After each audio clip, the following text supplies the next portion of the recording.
बेंगलुरु के हृदय में, जहां पत्तों की सरसराहट शहर की गूंज से मिलती है, वहां एक ऐसा मंदिर खड़ा है जिसने पीढ़ियों को गुजरते देखा है। यह है दोड्डा बसवन्ना गुड़ी, जिसे लोग प्रेम से बुल टेम्पल कहते हैं, आस्था और परंपरा का शाश्वत रक्षक। इस पवित्र स्थल की कहानी शुरू होती है सन 1537 में, जब महान शासक केम्पे गौड़ा प्रथम, जो बेंगलुरु नगर के संस्थापक माने जाते हैं, ने भगवान शिव के दिव्य वाहन और उनके प्रिय भक्त बसव को समर्पित एक मंदिर का निर्माण कराया। उस समय बेंगलुरु आज की तरह भीड़भाड़ वाला शहर नहीं था। वह हरी भरी खेतियों, धीमी हवाओं और मूंगफली के खेतों से घिरी भूमि थी।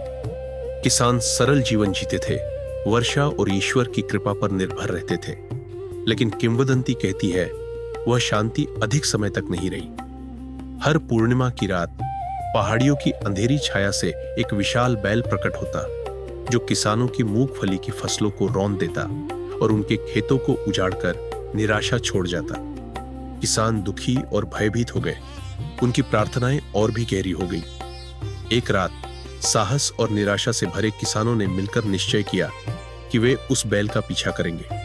हाथों में मशालें लिए वे उस बैल के पीछे पीछे पास की पहाड़ी पर दौड़े।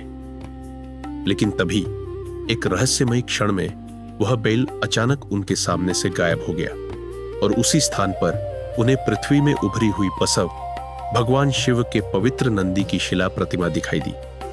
गांव में आश्चर्य और श्रद्धा की लहर दौड़ गई। सबने महसूस किया कि यह कोई साधारण घटना नहीं, बल्कि स्वर्ग से मिला हुआ आशीर्वाद है। उस दिव्य संकेत को सम्मान देने के लिए ग्रामीणों ने वहीं एक मंदिर बनाया और उसे समर्पित किया महान बसव को, भूमि के रक्षक, शक्ति के प्रतीक और भक्ति के संदेशवाहक को। यही मंदिर आगे चलकर प्रसिद्ध हुआ दोड्डा बसवन्ना गुड़ी, अर्थात महान नंदी का मंदिर।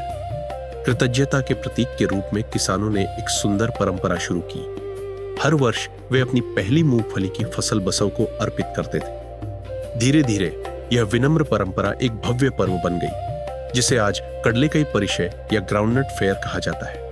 आज भी हर वर्ष हजारों लोग बसवन गुड़ी में एकत्र होते हैं। गली गली में संगीत, हंसी और भक्ति की गूंज होती है। भुनी मूंगफली की खुशबू हवा में फैल जाती है।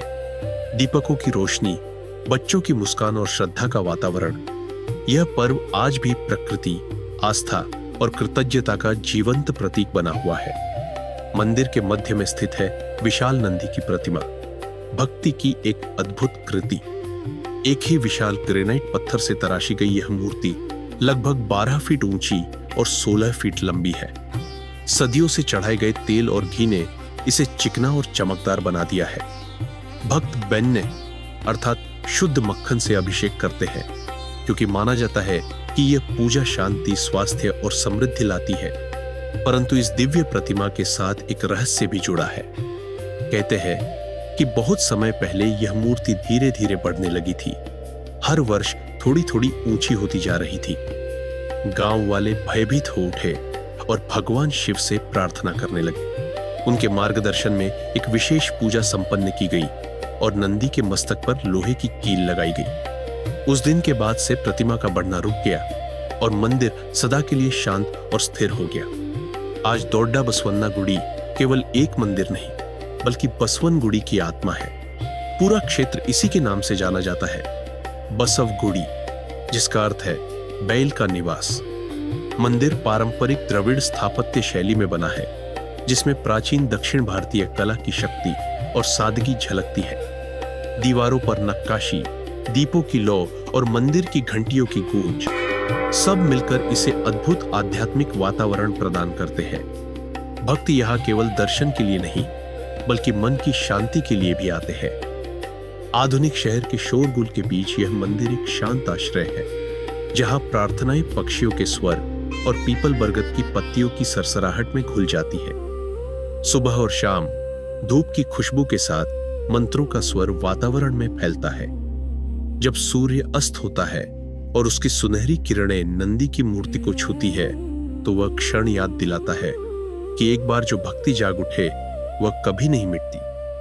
लगभग 5 शताब्दियों से दोड्डा बसवन्ना गुड़ी श्रद्धा, कथा और कृतज्ञता का प्रतीक बनी खड़ी है। यह समय की फुसफुसाहट को अपने भीतर समेटे हुए है किसानों की भक्ति, राजा के सपने और भगवान के आशीर्वाद की कहानी। आज भी बेंगलुरु के हृदय में उस प्राचीन कथा की धड़कन महसूस की जा सकती है। एक कथा जिसमें बैल देवता बना, किंवदंती मंदिर बनी और भक्ति शाश्वत बन गई।